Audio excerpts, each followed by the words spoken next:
മക്കളെ, അസ്സലാമു അലൈക്കും വറഹ്മത്തുള്ളാഹി വബറകാതുഹു. പുതിയൊരു വീഡിയോയിലേക്ക് എല്ലാ മക്കൾക്കും സ്വാഗതം.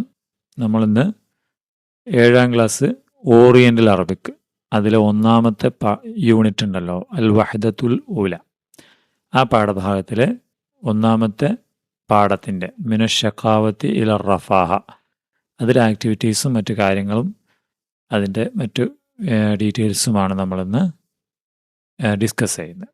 ഓക്കെ, ഈ പാഠഭാഗം മക്കൾക്ക് കിട്ടിയിട്ടുണ്ടാവും അല്ലേ? മിനശ്ശഖാവത്തി ഇല റഫാഹ എന്താണ് ദുരിതത്തിൽ നിന്ന് ക്ഷേമത്തിലേക്ക് എന്നാണ് അല്ലേ? അപ്പോൾ ഇതിൽ കുറേ മുസാരിയുടെ കഥയാണ്. അതിൽ ഒരാൾ ഒരു അത്യാഗ്രഹിയായ മനുഷ്യൻ ഈ ആളുകളെ പറ്റിക്കും അല്ലേ, പൈസ വാങ്ങിച്ചിട്ട്. പിന്നെ 7ാം ക്ലാസ്സുകാരന് ഒരു കുട്ടി വന്നിട്ട് അവരെ സ്വന്തമായിട്ട് നമ്മൾ അധ്വാനിച്ച് സ്വന്തമായി സാമ്പത്തികമായി ഉയർച്ച കിട്ടാൻ വേണ്ടി കുറേ കാര്യങ്ങൾ ചെയ്ത് അങ്ങനെ ആ മുസാരിയായ ആളുകൾ ധനികന്മാരാകുന്ന കഥയാണല്ലോ അത്. അപ്പോൾ ഇതിൽ നമുക്ക് 11ാമത്തെ പേജിലെ ചോദ്യങ്ങളും അവയുടെ ആൻസർ നമുക്ക് പാഠഭാഗത്ത് നിന്ന് തന്നെ കണ്ടുപിടിക്കാം. ഒന്നാമത് നോക്കൂ, നുറാജിഉൻ നസ്സ വനുജീബ് അനിൽ അസ്ഇല. ഇവിടെ നസ്സ് നോക്കിയിട്ട് ചോദ്യങ്ങൾക്ക് ഉത്തരം കൊടുക്കുക. ഒന്നാമത്തെ നമ്മുടെ പാഠഭാഗം നോക്കിയിട്ട് ചോദ്യങ്ങൾ. മാ അമലു അക്സരി അഹ്ലിൽ ഖറിയ. ആ നാട്ടിലെ ഗ്രാമത്തിലെ അധിക ആളുകളുടെയും ജോലി എന്തായിരുന്നു? നമ്മുടെ ഫസ്റ്റ് വരി തന്നെ ഉണ്ട് അല്ലേ? ആരായിരുന്നു എന്നാ പറഞ്ഞവർ? അക്സറു സുക്കാനിഹ മുസാരിഊൻ. അപ്പം എങ്ങനെ പറയണം?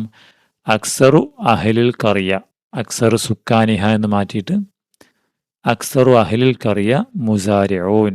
അത് ആ ഗ്രാമത്തിലെ അധിക ആളുകളും മുസാരിഊൻ. ഈ ഉത്തരം നമുക്ക് കൊടുക്കാം. പിന്നെ രണ്ടാമത്തെ ചോദ്യം എന്താണ്? മൻ അൻജ അഹ്ലൽ ഖറിയ മിനൽ ഫഖർ. ആരാണ് ഗ്രാമവാസികളെ ഫഖർ, ദാരിദ്ര്യത്തിൽ നിന്ന് രക്ഷിച്ചത്? ആരാണ്? ആ കുട്ടി അല്ലേ? ആരാണ്? വലസുൻ സക്കിയുൻ ഹുവ ദാരിസു സഫി സാബിഅ. 7ാം ക്ലാസ് വിദ്യാർത്ഥിയായ ആ മിടുക്കനായ കുട്ടി. അപ്പോൾ ഉത്തരം എങ്ങനെ എഴുതും? ഇത്ര എഴുതിയാൽ മതി. വലതുൻ സക്കിയുൻ ഹുവ ദാരിസു സഫി സാബിഅ എന്ന് എഴുതിയ ഉത്തരമായി. അടുത്തത്, അല അയ്യു ഷറത്തിൻ അഅ്തർ റജുലു അൽ മാല ലി അഹ്ലിൽ ഖറിയ. ആദ്യം വന്നയാൾ എന്താണ് ഷർത്ത് വെച്ചിട്ടാണ് അവർക്ക് പൈസ കൊടുത്തതെന്നാണ്. എന്തായിരുന്നു ഇപ്പോൾ ഷർത്ത്? എന്തായിരുന്നു പറഞ്ഞത്? ബിഷർത്തിൻ അൻ യറുദ്ദു അല്ലേ? തറുദ്ദു മാറ്റിയിട്ട് എന്താക്കണം? അൻ യറുദ്ദു, ആ ആളുകൾ തിരിച്ചു കൊടുക്കണം. ആർക്ക്? ഇലർ റജുലി എന്ന് എഴുതണം ഇവിടെ. ബിഷർത്തി അൻ യറുദ്ദു ഇലർ റജുലി മിഅത്തൈനി മുഖാബില മിഅ. അങ്ങനെയാണ് ഉത്തരം കൊടുക്കേണ്ടത് കേട്ടോ. ഒന്നും കൂടി സാറ് പറയാം. ബിഷർത്തിൻ അൻ യറുദ്ദു, തറുദ്ദു മാറ്റി എന്താക്കണം? അൻ യറുദ്ദു ഇലർ റജുലി എന്നാക്കണം. റജുൽ എന്ന വാക്കുണ്ടല്ലോ ഇവിടെ, റജുൽ. ഇലർ റജുലി മിഅത്തൈനി മുഖാബില മിഅ. 100ന് 200 കൊടുക്കണമെന്ന് പറഞ്ഞിട്ടാണ് പൈസ കൊടുത്തത് അല്ലേ? അങ്ങനെയല്ലേ? അടുത്ത ചോദ്യം നോക്കാം നമുക്ക്. ഏതാണ്? ഉക്തുബ് ഉൻവാനൻ ആഖർ ലിഖല്ലിൽ ഖിസ്സ. ഈ കഥയ്ക്ക് വേറെ ഒരു ഹെഡിങ് കൊടുക്കണം. എന്താണ് ഹെഡിങ് കൊടുക്കുക? നമുക്ക് നമ്മുടെ ഈ പാഠഭാഗത്തിൻ്റെ അവസാനത്തിൽ തന്നെ ഉണ്ട് അല്ലേ? സമറത്തു തആവുൻ എന്ന് കൊടുക്കാം, അല്ലെങ്കിൽ സമറത്തുൽ ഇത്തിഹാദ്, അല്ലെങ്കിൽ സമറത്തുൽ ജുഹദിൽ മുസ്തമിർ എന്നൊക്കെ വേണം കൊടുക്കാം കേട്ടോ. ഏത് വേണമെങ്കിലും നിങ്ങൾക്ക് ഹെഡിങ് ആയിട്ട് കൊടുക്കാം. അതായത് ഒത്തൊരുമയുടെ ഫലം അല്ലെങ്കിൽ പരിശ്രമത്തിൻ്റെ ഫലം എന്നൊക്കെ പറഞ്ഞിട്ട് ഹെഡിങ് കൊടുക്കാം. അടുത്ത നഖ്റൽ ജുമല വനുലാഹിലിൽ കഷ്ഫ. ഇവിടെ ഈ സെൻറ്റൻസ് വായിച്ചിട്ട് കഴിക്കുക. അപ്പോൾ ഉദാഹരണം നോക്കൂ. സമിഅ കേട്ടു, റജുലിൻ ഒരു മനുഷ്യൻ, ഖനിയുൻ ധനികനായ മനുഷ്യൻ കേട്ടു, അനിൽ ഖറിയ ഗ്രാമത്തെക്കുറിച്ച് എന്നല്ലേ? അപ്പോൾ ഇതിൽ സമിഅ എന്ന വാക്ക് ശ്രദ്ധിച്ചോ. സമിഅ എന്ന് പറഞ്ഞാൽ കേട്ടു അല്ലേ? കേട്ടു എന്ന് പറഞ്ഞാൽ എന്താ? അത് കേൾക്കുക എന്നുള്ളത് ഒരു വെർബാണ് അല്ലേ?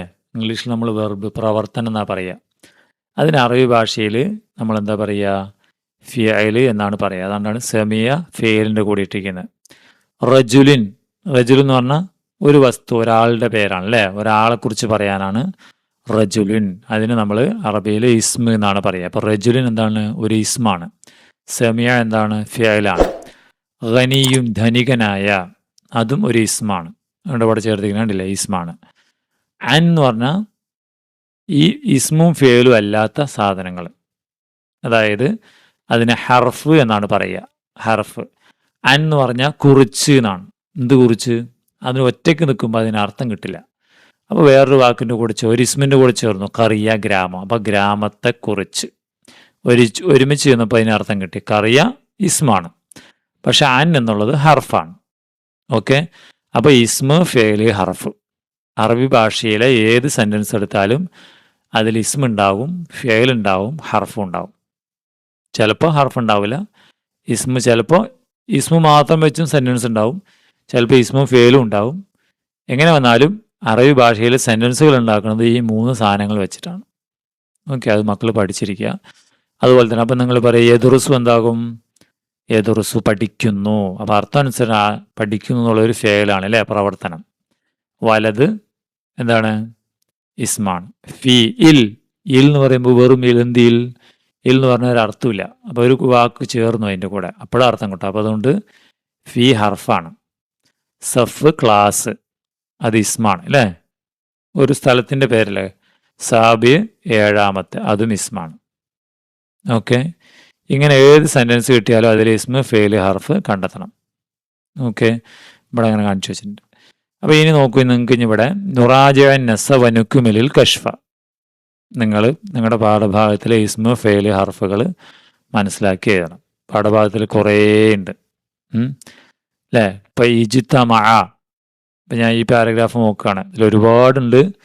കുറച്ച് എഴുതാം നമുക്ക്. കാനത്ത് എന്ന് പറഞ്ഞാൽ ആയിരുന്നു എന്നാണ്. ആയിരുന്നു, അതൊരു ഫിയലാണ് അല്ലേ. ഹുനാക്ക അവിടെ, ഇത് ഇസ്മു ഇഷാറയാണ്, അപ്പോൾ ഇതൊരു ഇസ്മാണ്. കറിയത്തുൻ ഗ്രാമം, ഇസ്മാണ്. ജമീലത്തുൻ ഭംഗിയുള്ള, ഇസ്മാണ്. അർള് എന്താണ്? അർള് ഭൂമി അല്ലേ. ഭൂമിയും ഒരു പേരാണ്, അപ്പോൾ അത് ഇസ്മ. ഹ എന്ന് വെച്ചാൽ അതിൻ്റെ ഭൂമി എന്നാണ്. അതിൻ്റെ, അത് എന്ന് പറയുന്നതും ഒരു ഇസ്മാണ് കേട്ടോ. ലമീർ. ഹസിബ നല്ല ഫലപുഷ്ടിയുള്ളതാണ്, അപ്പോൾ അതും ഇസ്മാണ്. അങ്ങനെ നോക്കിക്കഴിഞ്ഞാൽ എല്ലാ ഇസ്മാവും. അക്സർ അധിക, സുക്കാൻ താമസക്കാർ ഇസ്മാണ്, ഹ ഇസ്മാണ്. മുസാരിഊൻ ഇസ്മാണ്. അപ്പോൾ പറഞ്ഞല്ലേ ഇതിൽ ഫേലേ വന്നിട്ടില്ല. ഫേലില്ലാതെയും സെൻറ്റൻസുകൾ ഉണ്ടാവും, ഇസ്മ മാത്രമായിട്ടും സെൻറ്റൻസുകൾ ഉണ്ടാവും. ഇപ്പോൾ യഅമലൂന, അവർ ജോലി ചെയ്യുന്നു, ഇത് ഫേലാണ്. ലൈല രാത്രി ഇസ്മാണ്. നഹാറ പകൽ ഇസ്മാണ്. ബിജിദ്ദിൻ, ബി എന്നുള്ളത് എന്താ? കൊണ്ട്, അത് ഹർഫാണ്. ബിജിദ്ദിൻ എന്താണ്? അധ്വാനിക്കുന്ന, ഗൗരവത്തോടെ, അല്ലെങ്കിൽ അധ്വാനിക്കുന്ന, വളരെ ഗൗരവത്തോടെ. വൈജ്തിഹാദിൻ, ഇജ്തിഹാദ് എന്താണ്? ഇസ്മാണ്, അധ്വാനം കേട്ടോ. ഫലം യജിദു, ഫ എന്ന് വെച്ചാൽ അപ്പോൾ എന്നാണ്. ഫ എന്ന് വെച്ചാൽ അപ്പോൾ, അത് ഹർഫാണ്. ലം എന്ന് വെച്ചാലും ഇല്ല എന്ന അർത്ഥത്തിൽ, അതും ഹർഫാണ്. യജിദു, അവർ കാണുന്നു. അപ്പോൾ ഇവിടെ അവർ കാണുന്നില്ല എന്നാണ്. അപ്പോൾ യജിദു ഫിയലാണ്. മാ എന്താണ്? ഒന്ന്, ഹർഫാണ് അല്ല, ഇസ്മാണ്. യസുദ്ദു അടയ്ക്കുന്ന, തീർക്കുന്നു, അത് ഫേലാണ്. ഹവായിജ് എന്താണ്? ഹവായിജ് ഇസ്മാണ്. ഹും അവരുടെ, അതും ഇസ്മാണ്. അപ്പം ഇങ്ങനെ നോക്കിയാൽ ഇസ്മു ഫേല് ഹർഫുകൾ ധാരാളമുണ്ട് ഇതിൽ. നിങ്ങൾക്ക് എത്ര വേണമെങ്കിലും വായിച്ച് എഴുതാവുന്നതാണ് കേട്ടോ. മക്കളൊരു കാര്യം ചെയ്താൽ മതി, സംശയമുള്ളത് ഒഴിവാക്കുക. അപ്പോൾ നിങ്ങൾക്ക് പെട്ടെന്ന് കിട്ടുന്ന വാക്കുകളല്ല, ഇസ്മു ഫേല് ഹർഫ്, അതുകൾ മാത്രം എഴുതുക. അപ്പോൾ സമിയ കേട്ടു, റജുലുൻ ഇസ്മ, ഖനിയുൻ ഇസ്മ, മുഹ്താലുൻ ഇസ്മ, അൻ ഹർഫ്, കറിയാഖ് ഇസ്മ, അങ്ങനെ കേട്ടോ. ഇപ്പം സാറ് വേറെ പറഞ്ഞില്ല, മാ, അതുപോലെ ലം, ഫ, അങ്ങനെയുള്ളതൊന്നും നിങ്ങൾ വല്ലാതെ എഴുതണ്ട. വളരെ പെട്ടെന്ന് കിട്ടുന്ന ഇസ്മു ഫേല് ഹർഫുകൾ അതോടെ പൂരിപ്പിച്ചാൽ മതി. ഓക്കെ, ഇനി അടുത്തത് ഇവിടെ നോക്കൂ. നുറാജ അൽ ഖിസ്സ വ നഖ്താൽ ജുമു അലിൽ കലിമാത്തിൽ ആത്തിയ, ഈ സെൻറ്റൻസുകളുടെ എന്ത് എഴുതണം? ജുമു, പ്ലൂരൽ, ജംഅകൾ എഴുതണം. ആലത്തുൻ ജമ്മ് നമ്മുടെ പാഠഭാഗത്തിലുണ്ട്. എന്താണ്? ആലാത്തുൻ. ഇത് കണ്ട ആലാത്തുൻ, തിന്നാണ് കൊടുക്കുന്നത്, എഴുതേണ്ടത് ആലാത്തുൻ. പിന്നെ ഏതാണ് അടുത്തത് റാഗിബുൻ, റാഗിബുൻ റാഗിബൂന എന്ന് പറയാം. ഇത് കണ്ടോ റാഗിബീന എന്നാണ് നമ്മൾ എഴുതേണ്ട ഉത്തരം, റാഗിബൂന എന്നാണ് കേട്ടോ, റാഗിബൂന എന്ന് എഴുതണം. ഓക്കെ. അതുപോലെ ഫഖീറുൻ ജമ്മ് ഫുഖറാഉൻ, എങ്ങനെ ഫുഖറാ എന്ന് എഴുതാം? ഫുഖറാ എന്നുള്ള വാചകം ഇതിലുണ്ടാവും. എവിടെ നോക്കാം നമുക്ക്, ദാ ഫുഖറാ. ഓക്കെ. അടുത്തത് ഷഹ്റുൻ ജമ്മ് ഷുഹൂർ അല്ലെങ്കിൽ അഷുഹൂർ അല്ലേ, അതെവിടെയാണ്? ഷുഹൂറിൻ അല്ലെങ്കിൽ അഷ്ഹൂർ, ഷുഹൂർ, ദാ അഷുഹൂർ ജമ്മ. ഓക്കെ. ഇനി അടുത്തത് നുറാജൽ ഖിസ്സ വനക്തുബുൽ അദ്ദാത്സ്, ഇതിൻ്റെയൊക്കെ എന്ത് എഴുതണം? ലിദ്, ലിദ് എന്ന് പറഞ്ഞാൽ ഓപ്പോസിറ്റ്, ഷക്കാവത്ത് ദുരിതം, അതിൻ്റെ ഓപ്പോസിറ്റ് എന്താണ്? നമ്മുടെ പാഠത്തിൻ്റെ ഹെഡിങ് തന്നെ അല്ലേ, ഷക്കാവത്ത് റഫാഹത്ത്. ഓക്കെ, ഇതാണ് ഉത്തരം. പിന്നെയോ ലൈല്, ലൈലിൻ്റെ ഓപ്പോസിറ്റ് എന്താ? രാത്രി. പകലിന് എന്ത് പറയും? പകലിന് നഹാർ അല്ലേ, ലൈല നഹാറ. എങ്ങനെ പറയാം? ലൈല നഹാർ, നഹാർ എങ്ങനെ ഇവിടെ കണ്ടോ? ഷുഹൂർ നഹാർ, ദ അന്നഹാർ. ഓക്കെ. പിന്നെ അതാ ഫഖീർ, ദരിദ്രൻ. അപ്പം ധനികൻ എന്നുള്ളതിന് എന്താ വാക്ക്? ഇതെവിടെയുണ്ട്? ഇപ്പം നമ്മുടെ പാഠഭാഗത്തിലുണ്ടല്ലോ, ഖനിയുൻ, ധനികൻ എന്ന് കൊടുക്കാം. ഓക്കെ. അടുത്തത് പിന്നെന്താണ്? നുറാജുൽ ഖിസ്സ വനഖ്താറുൽ കലിമാത്തുൽ മുത്തറാദിഫ, ഈ വാചകങ്ങളുടെ അതേ അർത്ഥമുള്ള പദം എഴുതണം. രീഫ് എന്താണ്? രീഫ് എന്നാൽ ഗ്രാമം. ഗ്രാമത്തിന് നമ്മൾ എന്താണ് ഏതാ പാഠഭാഗത്തിന് തുടക്കത്തിനുണ്ട് അല്ലേ, എവിടെ? ഖറിയത്ത്. ഏതാണ്? ഖറിയത്ത്. രീഫ് അതേ അർത്ഥമുള്ള പദമാണ് ഗ്രാമം. ത്വാലിബ്, ത്വാലിബ് വിദ്യാർത്ഥി, അതേ അർത്ഥമുള്ള ഏതാ? ദാരിസ്. എവിടെ ദാരിസ്? ദേ ദാരിസുൻ. ഓക്കെ. പിന്നെ ഏതാണ്? ഫാക്ക, എന്താണ്? ദാരിദ്ര്യം. ഫഖർ, എന്താണ്? ഫഖർ, എന്താണ്? ഫഖറുൻ. എങ്ങനെ ഫഖർ എന്ന് എഴുതുക? ഫാഖറുൻ. അതിനെക്കുറിച്ച് അതെവിടെ നമ്മുടെ വാചകങ്ങൾ എവിടെയുള്ളത്? ഫഖർ ഉണ്ടതാ, ഫഖർ ദാരിദ്ര്യം. ഓക്കെ. ഇനി അടുത്തത് നുറാജ നസ വനസുൽ അൽഫാദ ബിമായുല ഇമുഹ, ഇത് മാച്ച് ചെയ്യാൻ വേണ്ടിയിട്ടാണ് അല്ലേ.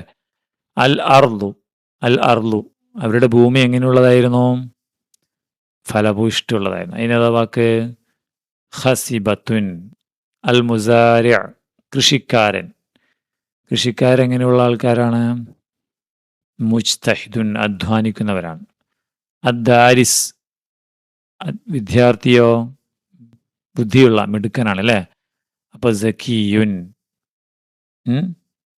അർ റജുൽ, ആ മനുഷ്യനോ? ആ മനുഷ്യനാരായിരുന്നു? തൊമ്മാൾ അല്ലേ, അവരുടെ അടുത്ത് വന്ന ആള് ഒരു ആർത്തിയായിരുന്നു. അൽ ജുഹുദ്, ജുഹുദ് എന്ന് പറഞ്ഞാൽ അധ്വാനം. അൽ മുസ്തമിർ, നിരന്തര അധ്വാനം, നിരന്തര പരിശ്രമം. ഓക്കെ. അപ്പോൾ ഇത്രയാണ് പാഠഭാഗങ്ങളിലെ ആക്ടിവിറ്റികൾ. അപ്പോൾ അടുത്ത ക്ലാസ്സിൽ നമുക്ക് ബാക്കി പാഠഭാഗങ്ങളിലേക്ക് വരാം. വീണ്ടും കാണാൻ നിങ്ങളുടെ കൂട്ടുകാർക്ക് സുഹൃത്തുക്കൾക്ക് അയച്ചു കൊടുക്കണം കേട്ടോ. Okay, thank you.